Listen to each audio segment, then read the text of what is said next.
Hello everyone, welcome back to my YouTube channel UGC NET JRF history. और आज की video का topic है तुगलक वंश के पतन के कारण, causes of downfall of the Tughlaq empire. तो आज हम तुगलक वंश के पतन के कारणों पर डिस्कस करेंगे इस वीडियो में। तो प्लीज़ आप वीडियो को लाइक कीजिएगा, शेयर कीजिएगा और वीडियो को एंड तक जरूर देखिएगा। तो आज की वीडियो जो है हम स्टार्ट करते हैं। तुगलक वंश की स्थापना जो है 1320 ईस्वी में ग्यासुद्दीन तुगलक के द्वारा की गई थी। सबसे पहले जो तुगलक वंश के संस्थापक थे वो ग्यासुद्दीन तुगलक थे और इसके अंतिम के शासक नसरुद्दीन महमूद तुगलक की 1413 ईस्वी में मृत्यु हो जाने पर यह वंश जो है समाप्त होने लगा था। इसी प्रकार इस वंश का अस्तित्व जो है 94 वर्षों तक रहा और बाद में ये बिल्कुल ख़त्म हो गया। तो इसके पीछे एक कारण नहीं, कई कारण जो है उत्तरदायी थे तुगलक वंश के पतन में। देख लेते हैं क्या क्या कारण जो है तुगलक वंश के पतन का कारण बने। 1398 में तैमूर का आक्रमण इस वंश के लिए काफ़ी घातक सिद्ध हुआ और यही इस वंश के पतन का तत्कालिक कारण माना जाता है। इस समय यह वंश जो है पतन अवस्था में था। जिस टाइम 1398 में तैमूर ने आक्रमण किया था भारत पर, तो उस टाइम जो है तुगलक वंश का जो पतन है वो धीरे धीरे हो रहा था। बहुत ही ज़्यादा कमज़ोर जो है राज्य पड़ गया था। तुगलक वंश के पतन का जो आरंभ है, जो स्टार्टिंग है, वो सुल्तान मोहम्मद बिन तुगलक के समय से ही स्टार्ट हो गई थी। और फिरोज तुगलक की नीतियों ने उसके साम्राज्य को इतना कमज़ोर बना दिया था कि इस कारण तुगलक वंश का पतन हुआ। और भी कारण है जो तुगलक वंश के पतन के कारण में उत्तरदायी थे। तो देख लेते हैं क्या क्या कारण थे। सबसे पहला जो जिस कारण की हम बात करेंगे वो है मोहम्मद बिन तुगलक की नीतियाँ। आप सभी ने देखा था कि मोहम्मद बिन तुगलक के दिमाग में नए नए एक्सपेरिमेंट आते थे, वो नई नई योजनाएं बनाता था और जिसमें वो सफल नहीं हो पाता था। तो उसके कारण उसको बहुत ज़्यादा लॉस हुआ उसके साम्राज्य को, तो जिससे जो है साम्राज्य जो है स्टार्टिंग से ही कमज़ोर होता चला गया। सुल्तान मोहम्मद बिन तुगलक की योजनाएं और उसकी विफलताएं और उसकी जो कठोर दंड नीति थी, उसकी विजय नीतियां और उसकी विजय नीतियों ने जनता में जो है असंतोष उत्पन्न कर दिया था। जिसके कारण क्या हुआ कि जो सभी वर्ग के लोग थे वो उससे बहुत ज़्यादा रुष्ट हो गए थे। उसकी असफलताओं के लिए उसकी बहुत सारी की गई कल्पनाएं, उसका असंयम, उसकी जो नीति थी वो उसके शासनकाल में के लिए घातक सिद्ध हुई। जिसके परिणाम स्वरूप ऐसा हुआ कि जो दक्षिण भारत जो था वो सल्तनत से बिल्कुल अलग हो गया था। बंगाल और सिंध भी लगभग बिल्कुल सल्तनत से अलग हो चुके थे। तो इस कारण इस विघटन के लिए, इस पतन के लिए मोहम्मद तुगलक की नीतियां भी उत्तरदायी मानी जाती हैं।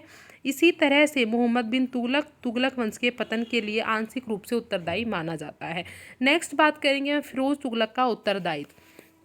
अगर मोहम्मद बिन तुगलक का उत्तराधिकारी एक योग्य सेनापति तथा कुशल प्रशासक होता तो साम्राज्य को दोबारा से संगठित कर सकता था, दोबारा से मजबूत बना सकता था। जो साम्राज्य इसके टाइम पर बिखर गया था उसे इकट्ठा कर सकता था। लेकिन फिरोज में दोनों गुण ही नहीं थे। फिरोज में इन दोनों गुणों का अभाव था, कमी थी। उसकी उदारता, उसकी धार्मिक असहिष्णुता और सामंती नीति ने साम्राज्य को और ज़्यादा खोखला कर दिया। उसकी उदारता से अमीर जो थे बहुत ज़्यादा महत्वाकांक्षी बने, राज्य में भ्रष्टाचार फैल गया था। उलेमा वर्ग जो था वो राज्य में हस्तक्षेप करने कि उसने जो है पूरी स्वतंत्रता उलेमा वर्ग को दे दी थी। जो कि फिरोज ने प्रशासन में उसका कोई संगठन नहीं किया। दासों के प्रति उसका सामान्य प्रेम सल्तनत के पतन का कारण बना, क्योंकि दासों का इन्होंने अलग से विभाग बनाया था। बहुत सारे दास थे, बहुत सारा पैसा उनके ऊपर इसने वेस्ट किया था। तो उसकी सबसे बड़ी दुर्बलता यही थी कि उसने एक शक्तिशाली सेना का संगठन नहीं किया, उसने सेना के ऊपर कोई ध्यान नहीं दिया। तो इस कारण भी तुगलक वंश का पतन हुआ। तो नेक्स्ट पॉइंट की हम बात करेंगे तो फिरोज तुगलक के कमजोर उत्तराधिकारी। जब फिरोज तुगलक की मृत्यु हो जाती है तो उसके बाद में जो उसके उत्तराधिकारी थे वो एक अयोग्य व्यक्ति थे। सल्तनत का आधार जो है एक निरंकुश राजतंत्र था। ऐसी स्थिति में जो सल्तनत थी उसका अस्तित्व जो है सुल्तान के व्यक्तित्व पर ही निर्भर करता था। और जैसा सुल्तान का व्यक्तित्व होगा, जैसा सुल्तान होगा, ऐसा ही वो राज्य में कार्य करेगा। तो इसके द्वारा एक ऐसा व्यक्ति जिसमें योग्य सेनापति हो, जो कुशल प्रशासक हो, उसके गुण हो, तो वही जो है इतनी बड़ी सल्तनत का सफलतापूर्वक जो है ध्यान रख सकता था, उसका संचालन कर सकता था। और ऐसा जो है सुल्तान की मृत्यु के बाद ऐसा नहीं हुआ। सुल्तान की जो स्थिति थी वो उस टाइम पर नामात्र की रह गई थी। इतने ज़्यादा कमज़ोर इनके जो उत्तराधिकारी हुए हैं वो हुए हैं। फिरोज के सभी उत्तराधिकारी जो है विलासी प्रवृत्ति के व्यक्ति थे। उन्हें जो है प्रशासन को चलाने में कोई भी रुचि नहीं थी। उन्होंने प्रशासन की ओर कोई भी ध्यान नहीं दिया। तो ये कारण भी तुगलक वंश के पतन का कारण बना। नेक्स्ट पॉइंट की बात करें तो निष्ठाहीन अमीर वर्ग। तो अमीर वर्ग जो थे इस प्रकार जो है, जब स्टार्टिंग से ही राजा भी दुर्बल है, राजा भी विलासी है, तो अमीर वर्गों का तो ऊंचा उठेगा ही अमीर वर्ग। तो इसमें क्या हुआ कि विलासी और षड्यंत्रकारी अमीर वर्ग भी तुगलक वंश के पतन का कारण बने। ये जो है राजा के खिलाफ ही, क्योंकि कमजोर राजा है तो उसके खिलाफ ही षड्यंत्र रचने लगे, राजनीति चलने लगे। मोहम्मद बिन तुगलक ने लोगों को, विदेशी लोगों को अमीर पदों पर नियुक्त कर रखा था। तो उसने क्या किया कि सुल्तान ने अमीर परिवारों की उपेक्षा की थी, जिसकी बर्नी ने बहुत ज़्यादा आलोचना की है। उन्होंने फिरोज तुगलक को अमीरों का कोई सहयोग प्राप्त नहीं था। उसका यह कारण था कि सुल्तान की जागीरों की पुनर्स्थापना नीति से वे संतुष्ट थे। हाँ, अमीरों को जो है फिरोज तुगलक को अमीरों का सहयोग प्राप्त हुआ था, क्योंकि उसने क्या किया था कि सुल्तान की जो जागीरें थी उनकी पुनर्स्थापना की नीति से वे संतुष्ट थे। उसने जो जागीरों की पुनर्स्थापना की थी फिरोज तुगलक ने, उससे जो है अमीर वर्ग खुश हो गया था। तो इस वर्ग से जो है ये विलासी बने, भ्रष्टाचारी बने, और इन्होंने जो है ये सबसे बड़े हानिकारक सिद्ध हुए। अमीर वर्ग जो है वो अयोग्य व्यक्तियों का समूह था, वे योग्य व्यक्ति नहीं थे। इन्होंने जो है साम्राज्य को बहुत ज़्यादा कमज़ोर बना दिया था, अपना अपना फायदा इन्होंने देखा था। नेक्स्ट पॉइंट है फिरोज़ की दीर्घायु। फिरोज जो थे, डॉक्टर A.L. श्रीवास्तव क्या कहते हैं, आशीर्वादी लाल श्रीवास्तव इतिहासकार हैं, वो क्या कहते हैं, फिरोज की दीर्घ आयु भी तुगलक वंश के साम्राज्य, जो तुगलक साम्राज्य था उसके पतन का कारण बनी, क्योंकि उसकी पतनकारी नीतियों का प्रभाव उसके शासनकाल में ही देखने को दिखाई देने लगा था। क्योंकि उसके 2 पुत्र जो प्रशासन का प्रबंध सफलता से कर सकते थे, उनके जीवन काल में ही मर गए थे। उनके 2 पुत्रों की हत्या उनके टाइम जीते जी ही हो गई थी। तो वृद्ध सुल्तान, जो सुल्तान बूढ़ा हो चुका है, वृद्ध सुल्तान ने अपनी उत्तराधिकारियों की उचित शिक्षा का प्रबंध नहीं किया, तो उसका परिणाम ये हुआ कि तुगलक वंश में कोई भी ऐसा सदस्य नहीं बचा जिसे भविष्य में सफल शासक होने के लक्षण दिखाई दे।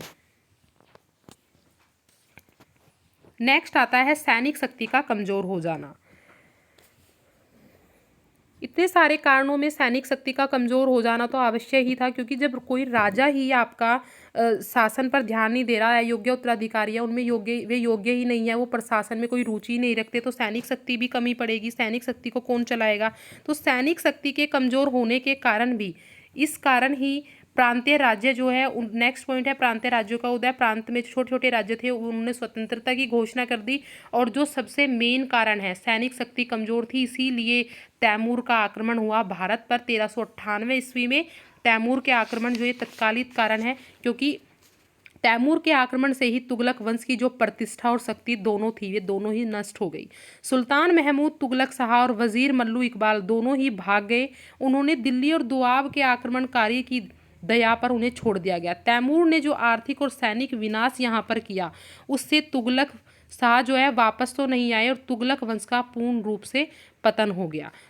तैमूर ने यहाँ से दिल्ली पर जितनी भी धन संपदा थी उसको लूटा, और यहाँ के व्यक्तियों को, काफिरों को मार कर और उनका कत्लेआम किया, और उनके जो बच्चे थे, उनकी जो औरतें थी, उनको उन्होंने दास बना लिया। अपना दास बनाकर उनको अपने देश ले गए। तैमूर के आक्रमण के बाद तुगलक सुल्तान की जो नामात्र की सत्ता रह गई थी, वह भी जो है समाप्त हो गई। सो स्टूडेंट्स, आज की वीडियो में हमने तुगलक वंश के पतन के कारणों पर डिस्कस किया है। नेक्स्ट वीडियो में वैसे नेक्स्ट टॉपिक की बात करेंगे।